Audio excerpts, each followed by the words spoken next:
of joining this meeting will find us along the way.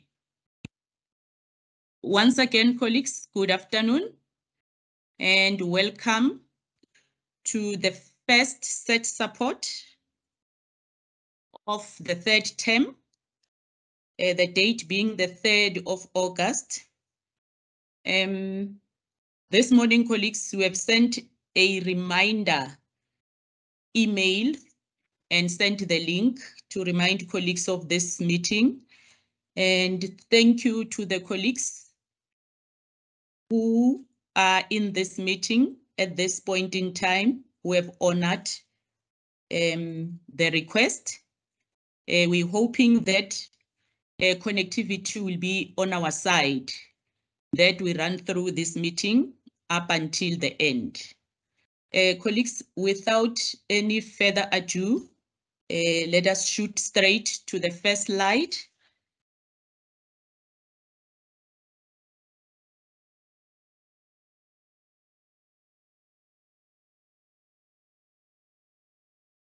This is our presentation outline, colleagues. Opening and welcome has been done. We're going to talk to house rules.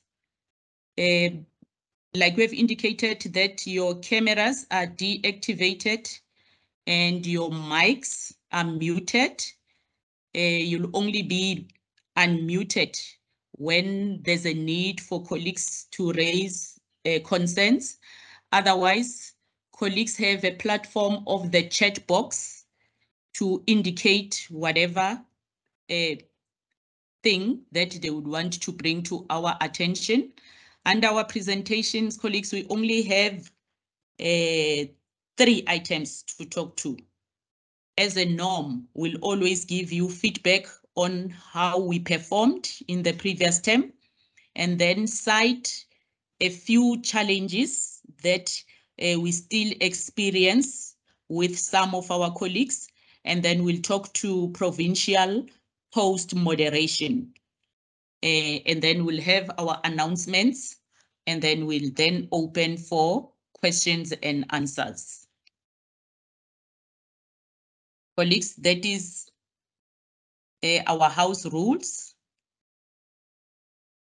That is our mission, vision and mission, the GDE, which we always encourage colleagues to align theirs to this GDE one, and which we always analyze.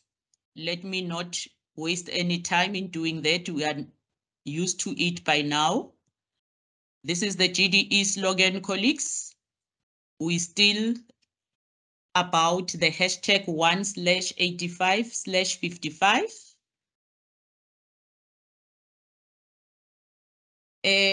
I see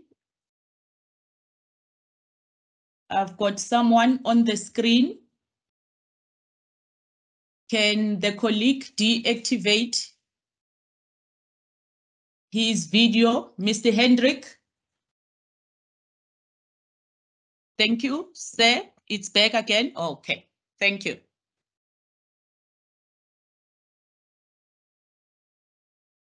Colleagues, allow us to indicate that these stats might have been mediated or communicated to yourselves in different platforms.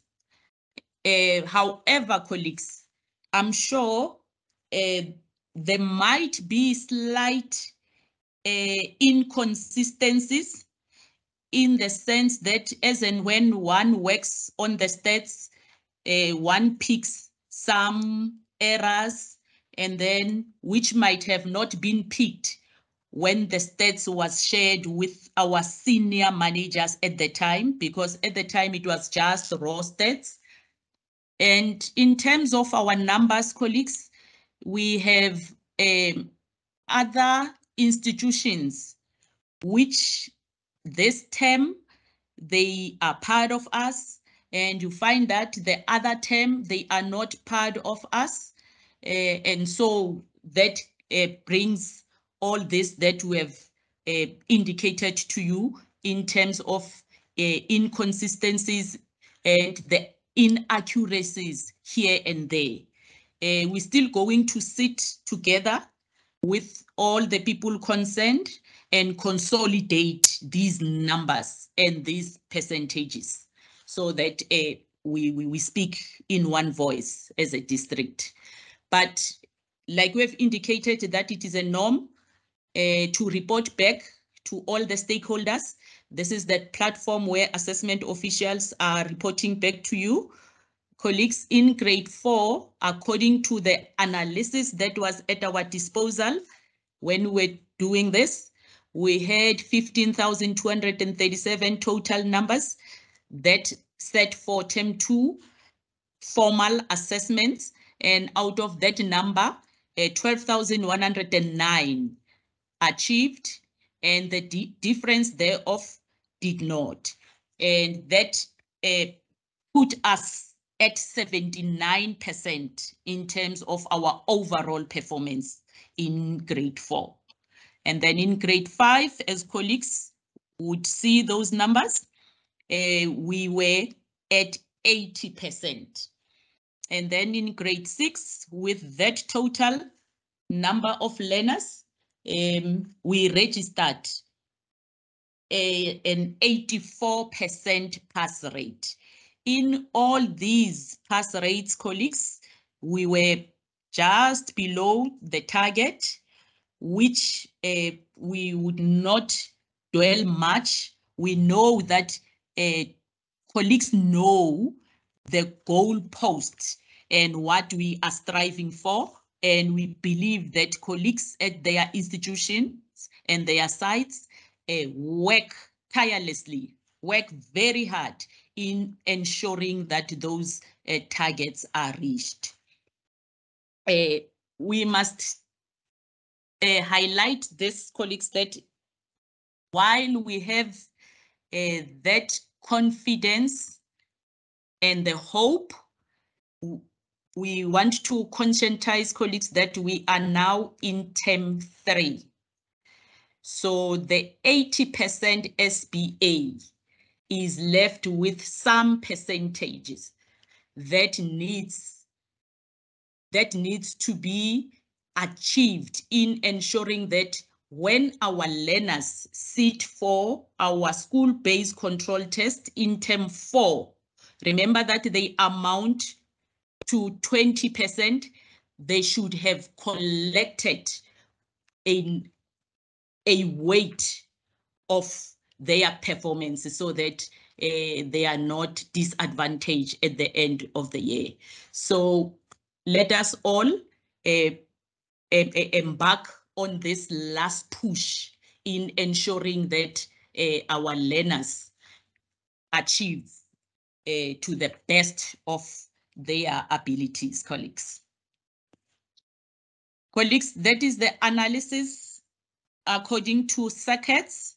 We'll see that in circuit 1, grade 4, we're at 82, in grade 5 at 76, in grade 6 at 84, just slightly under the provincial target. And there is our performance for circuit 2 as submitted to us, colleagues, and bearing in mind those challenges that we alluded to earlier on. And then that's the performance for circuit 3 in all the grades. We noticed that we have our colleagues in these other 3 circuits, even though their meeting is scheduled for next week. But because we are one big family, those colleagues are welcomed, and we know that they joined because they've noticed that maybe their availability is not guaranteed for next week. We really appreciate that, colleagues, and that is how our colleagues performed in circuit 4, circuit 5, and circuit 6. Circuit 6, grade 6, with what is in front of us, has exceeded the expectation, which is very much a commendable, colleagues. But like we have said, it does not mean that we are not striving for the best. We know that all of us are pushing, colleagues.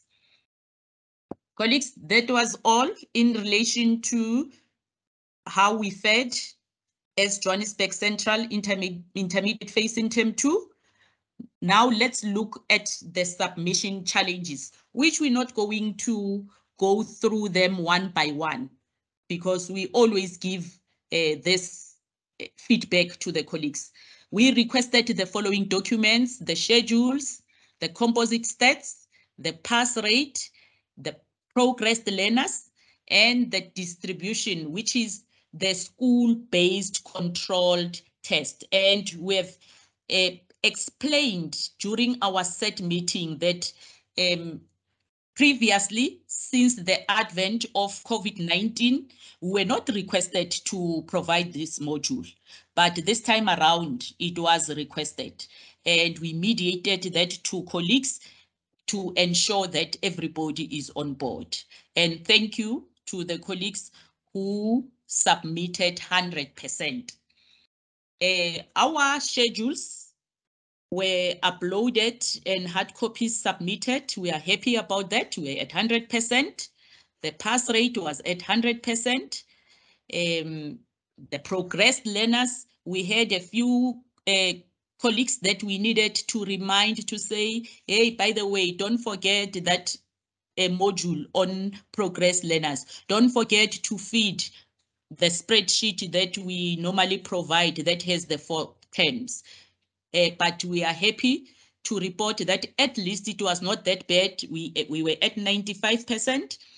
With the submission of the composite stats, the subject stats, colleagues, which we always submit every term, we were disappointed that we had to remind about 20% of our colleagues to upload this module.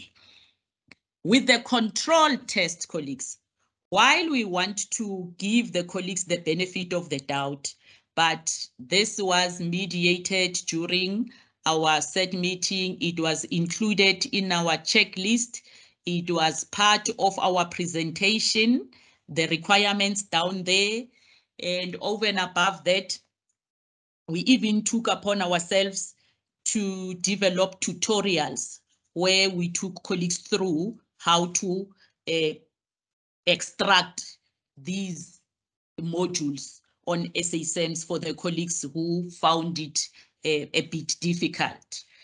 But still, the response was not as good, colleagues. So we thought we should bring this to your attention, because in term 4, this is going to be the status quo. Term 2 and term 4 submissions is the same. Term 1 and term 3 submission is the same. So we are going to expect the control test again in term 4. Colleagues, with the challenges, I'm sure you are all familiar with what is on the screen here. We, however, want to pick on a few, like with the uploading of the composite stats and the pass rate on Google Drive. Colleagues, we are intermediate phase. Every term we have this spreadsheet. If a foundation phase does not have, a senior phase is not of the idea, we are of the idea. And please, colleagues, let us every term ensure that after uploading and after submitting our hard copies, we capture, we type the stats on the provided link that lands us on the spreadsheet that needs us to complete that. We are making a special request, colleagues. Colleagues, during our meetings, we forever request colleagues that when they encounter challenges, they should communicate. It shouldn't be that when the date has gone past and we don't see any response or hear any response from the colleagues, when we try to reach out, it is then that we are told of challenges that are encountered. Please, colleagues, let us improve on our communication. We know that it becomes so hectic but because you are unable to respond to this time around, colleagues, I will put it as is, to the instruction from above. Remember that we collect this information from schools, we report to our seniors at head office. So if schools do not adhere to the instruction, that makes our job very difficult. And as a district, we are flagged and we are painted with these hard colors, strong colors, which do not sit well with our principals at the district. Colleagues, let us communicate. When we encounter challenges, we communicate with yourselves. Please let us create that culture of effective communication. We do not know what makes colleagues to forget to zip their folders, because our colleagues this side complain of the files that are scattered everywhere, which are not even enveloped in the labeled folder. Let us improve on that, colleagues. And we do not want to, overemphasize these points, because it is not all the colleagues who are affected by this. But you know yourselves, colleagues, if you struggled with what we are highlighting now, let us improve on that one. And colleagues, the non-collection of completed hard copies. Remember, colleagues, during our meeting, we're not sure of the route that we are going to take, but later on we came back to say via email that no, because it gives a lot of work in terms of other activities that that need to be done at that time. It becomes very difficult for colleagues. So the culture going forward will be that colleagues collect from our colleagues who are assigned to their schools. If those colleagues are not there, the schools' hard copies are left with our DCS, and our DCS has got a PA, so MPO will always be there. Colleagues, this is how we mitigated the challenges as and when colleagues indicated to us. Over and above the mediation during our set meeting, we came up with the YouTube video where the process of exam stats and the completion of the progressed learners was explained.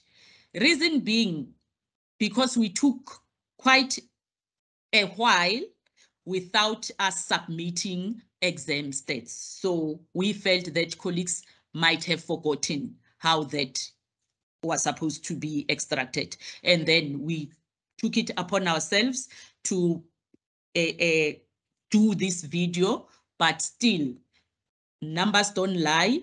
We still had colleagues that could not get it right. And we are saying, colleagues, whenever you encounter challenges, our doors are always open. Colleagues, let us speak now to the provincial post-moderation.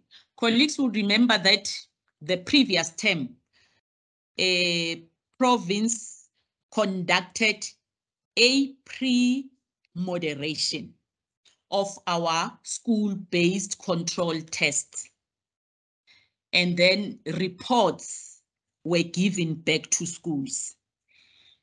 And in our meeting that followed after that, my colleague, Madam Langeni, outlined the findings. So colleagues were given the feedback in the form of the hard copies that we delivered to schools for those colleagues that were sampled, and then colleagues who were not sampled got the feedback in the form of the meeting. So that was communicated, colleagues. Now, the expectation this time around is that we conduct post-moderation on the very same pre-moderation that we did, so that province checks on the implementation of the recommendations of the pre-moderation. So this is what our post-moderation, I can see that our screens are a bit faint, but we're going to share this presentation with yourselves. We'll be able to go through the expectation. The key issues that are going to be looked at is the consistency and objectivity in marking, the correlation between mark allocated by the teacher and the learner responses, the fairness and the accuracy in awarding marks, and then learner performance against the quality of the paper will then give us the quality and the standard of learner responses to each question type and specific examples of common errors and learner misconceptions. So that is the purpose of this exercise, colleagues. It is now outlined in words.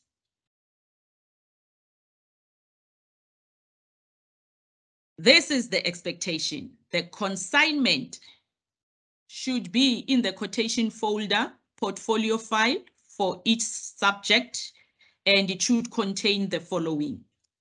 We must have the 6 sampled learner scripts according to the set criteria, 2 high, 2 average, 2 below.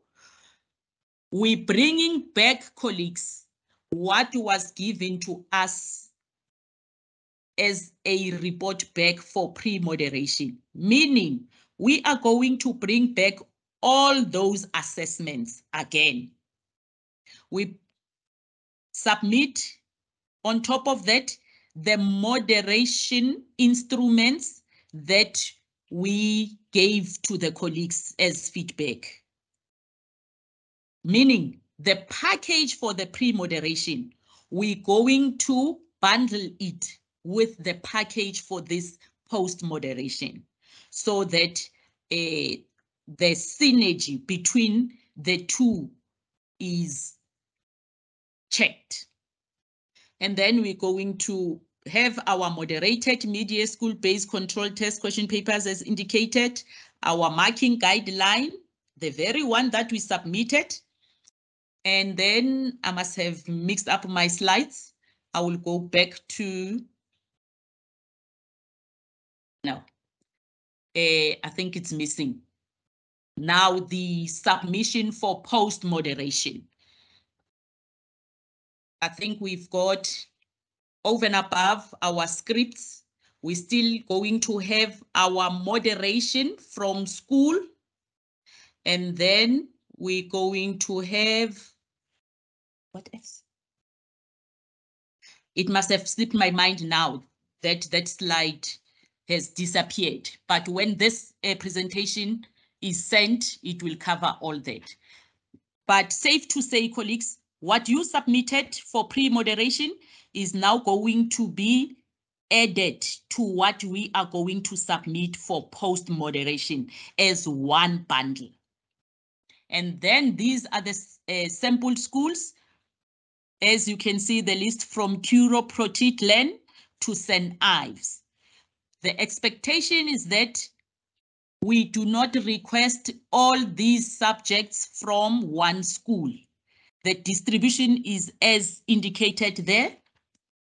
Our Protit, Len, Eldorado Park Primary, and Milnerton will submit mathematics, and our Dikhabane, Nansfield, Robert Shem will submit the social sciences, and then St. Ives, Elridge, and Libra will submit the NS Tech. Please close the door. Sorry, colleagues. There's someone at the door that is disturbing me. I'm sorry about that. So, colleagues, let us move right along. This process is going to take place at President High, and the submission date by the district is the 23rd of September.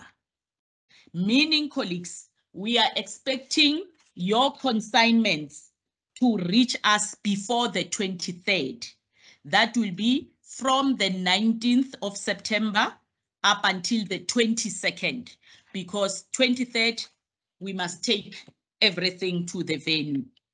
Like we have indicated, the sample schools did not change.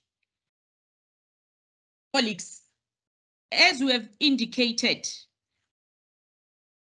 in our previous meeting, that this time around, the process of possible retentions is going to take place. And indeed, during the first week of September, we are going to embark on this process. We're still going to convene a meeting where the expectation is going to be clearly mediated and outlined. But in the meantime, colleagues, we thought that we can just indicate to the colleagues that we know that this process is guided by Assessment Guideline 6 of 2015. It has been, however, reviewed by a task team, and it's going to come now as an assessment instruction, because we are piloting it to check as to say, is it working or not? And we know that our learners who we identify as learners at risk, it is because they did not meet our promotion requirements. We all know, colleagues, that a learner is promoted to the next grade when he or she meets the minimum phase promotional requirements. In our instance, it's the attainment of 50% in home language and 40% in our FAL, 40% in mathematics, and 40% in either NS Tech, social sciences, and life skills. A learner is only allowed to fail one subject out of the last 3. That is without any adjustment, dispensation, and what have you. Just the clear promotion requirements. And we know that a learner can only be retained once in a phase unless the provincial head of department has given an approval based on specific circumstances and professional advice, which is normally not the case in our instance, but if that need arises. Now, colleagues, we just wanted to share how in the meantime we can carry on identifying our learners at risk. Like we have said, that it is now being reviewed and is going to come as an assessment instruction. Even the terminology is going to change. These learners are now going to be called learners at risk and not possible retention. So that is the criterion that we are going to use. A learner who did not meet the minimum promotion requirements of the previous academic year, meaning all those learners that we have retained in 2021, irrespective of how they are performing now, they are regarded as learners at risk for this exercise. A learner who has already been retained once within a grade or a phase, and that learner was progressed due to maximum number of years in the grade or phase. So all our progressed learners are going to form part of this. A learner who did not meet the minimum promotion requirements and falls outside the age cohort, that is grade 1 to 6, age cohort of those grades. In our instance, it's grade 4 to grade 6. We know that a grade 4 learner, the minimum is 10 years, the maximum is 12. So a learner that is 12 years and older will be progressed due to age cohort. So we're going back to our 2021 results, we're checking on all these learners that have progressed due to whatever deviation comment that was relevant for that learner. A learner who did not meet the minimum promotion requirements but was progressed to the next grade based on the possible annual departmental special dispensation circular, that one of mark adjustment and condonation in mathematics.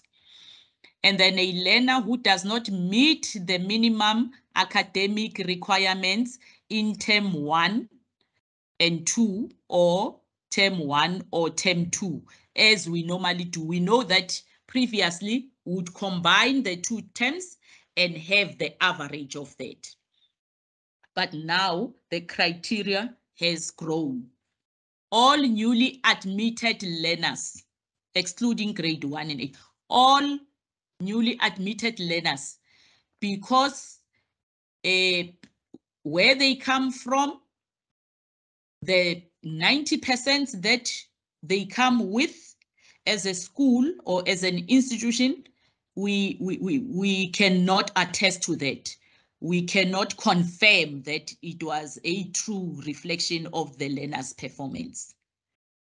And all officially approved comorbidity cases, the learners who are remotely learning, those ones, colleagues, that only come to our institutions to sit for formal assessments, we categorize them as well.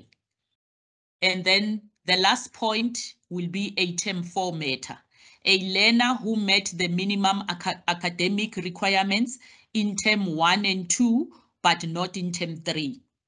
That inconsistent performance, because we are in term 3, should it happen that this learner that has met the requirements in 1 and 2, all of a sudden does not meet the term 3 requirements.